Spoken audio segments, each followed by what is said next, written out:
Whispers of the Wild, Part 1, The Call of the North. Chapter 1. The journey begins. The school year had just ended when Mr. Jones, the most beloved and mysteriously adventurous teacher at Maplewood Elementary, announced a summer camping trip like no other.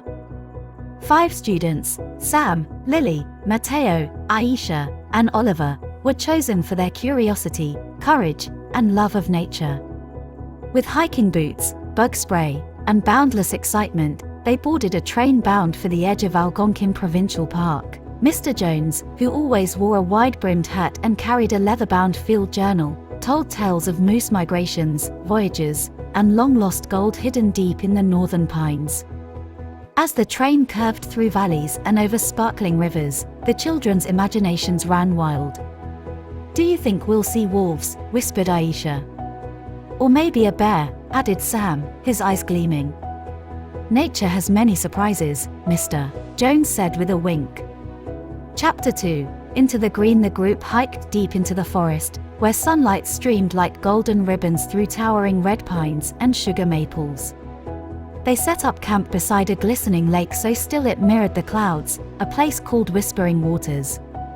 That night, sitting around a crackling fire, Mr. Jones shared the legend of the Lost Voyageur, a fur trader who disappeared along the ancient canoe routes, leaving behind tales of treasure, a secret cave, and a hidden trail known only to the forest itself. "I think he was real," Mateo declared. "Maybe he's still out there."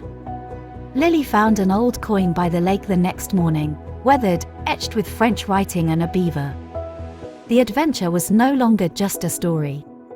Chapter 3. Creek Whispers and Forest Songs. The children followed a narrow creek that twisted like a silver snake through mossy woods. Along the way, they saw a family of beavers building a dam, a red fox darting between ferns, and a rare glimpse of a majestic loon gliding across a still pond. They climbed over fallen logs and splashed through cool water, where tiny fish tickled their toes. Birds sang overhead, and the trees seemed to whisper secrets on the wind. They found strange markings carved into a birch tree, an arrow and the initials, LV. Mr. Jones studied it silently, then nodded. This was part of the old Voyageur Trail, used over 200 years ago. Chapter 4. The Hidden Lookout. A steep climb led them to a rocky lookout with a view that stole their breath. Lakes stretched like blue jewels across an endless sea of green. In the distance, the white peaks of the Laurentians shimmered.